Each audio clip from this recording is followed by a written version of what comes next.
Rabbit, rabbit. Rabbit, rabbit. Hi, everyone. I'm Amit Parikh, and with me is Dave Orlandi. Dave and I are senior consultants with Quest Software, and we offer up this podcast delivered the first of every month, hence the name, and discuss topics relevant to the IT industry, with an emphasis around database performance. Hello, Amit. Hey, Dave. Good to be here for another podcast, September edition. More and more, I look forward to our podcast sessions. It's really a great way to talk through some of our day to day that we're experiencing.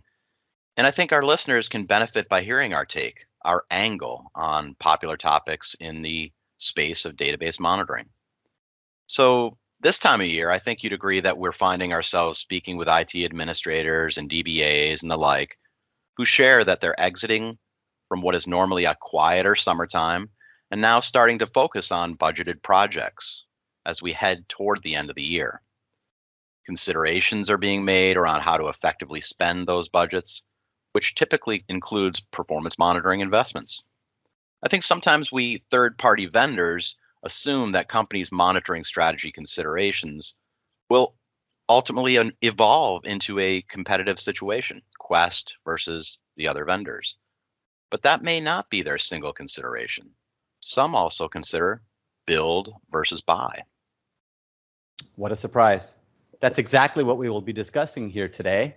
But in all seriousness, this is a very relevant topic that we think will resonate with our listeners. In fact, over the past few weeks, I've had several conversations with prospective clients where they're weighing whether or not it makes sense to continue building a homegrown monitoring solution that is basically an extension of their own tried and true techniques for harvesting and analyzing performance data over something that allows them to hit the ground running from day one. This is not a very easy decision to make, as there are several factors, as you alluded to earlier, that go into a build versus buy scenario relative to the right performance monitoring solution. So why don't we take a step back a bit and discuss some of the important considerations that we're hearing from our clients in this same situation? Sure.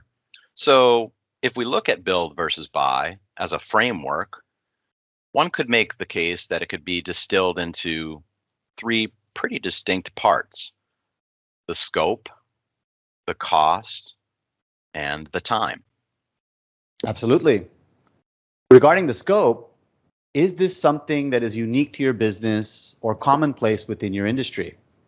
Is your motivation coming from trends such as digital transformation, compliance, privacy, big data, migrations, etc.? As for the costs, does your organization have the adequate budget to see this project or initiative through to fruition? And then there's time. What is the risk or impact if this challenge is not addressed soon enough? Agreed. In the situations where the organizations share that they are considering build versus buy with me, I see a common phenomenon unfold, something I've heard referred to as scope creep. And I truly understand how this can easily happen. The organization starts out with a particular set of goals, only to start adding in things that they would like to have or even need to have. So, for example, maybe one needs a monitoring and diagnostic solution to cover a particular platform, maybe Microsoft SQL Server, but then realize, well, that new application we're bringing in is planned to have a different backend, maybe MySQL or PostgreSQL. Or maybe one needs a solution that will monitor the on-prem database deployment. But wait, there are more and more rumblings of the consideration of moving some or all of these databases to the cloud. Maybe infrastructure as a service, or maybe a database as a service deployment. How will that affect the requirements of building a homegrown solution? Yeah, proper definition of the scope directly affects the other two considerations we mentioned earlier, cost and time. So what should be the deciding factor? Full disclosure, as consultants representing a third-party vendor, I'd like to think that the pros typically outweigh the cons in a buy scenario due to the fact that off-the-shelf solutions come with additional benefits. However, there are pros on both sides. Right.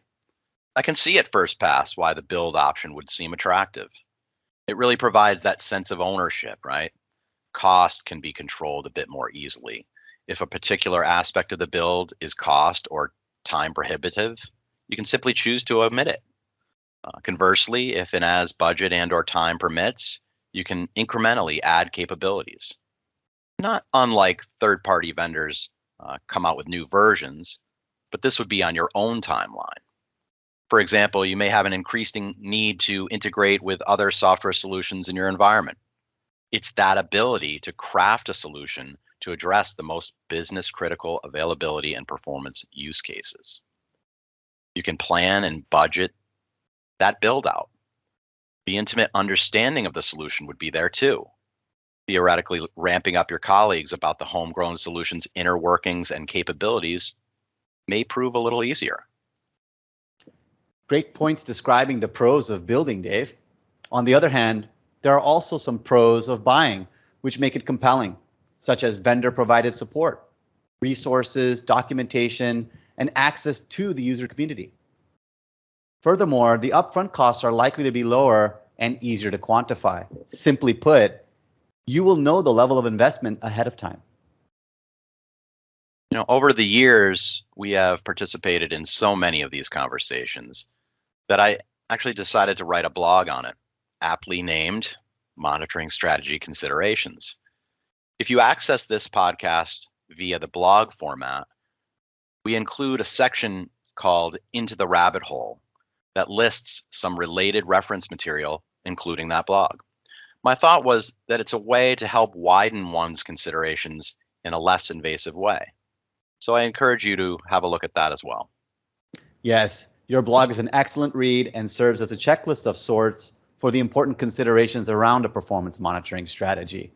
It not only touches on what we've discussed before with this notion of building versus buying, but it also gets into specific elements of performance monitoring, which may further enlighten our listeners.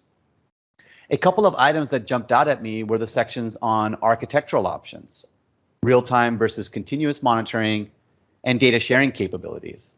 The last point often gets overlooked, but could very well be one of the most important attributes for the larger stakeholder community.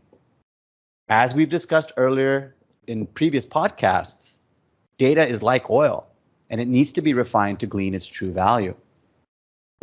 I like it. And with that, this is the perfect place to wrap our podcast. Fun as always, Amit. And once again, thanks everyone for joining.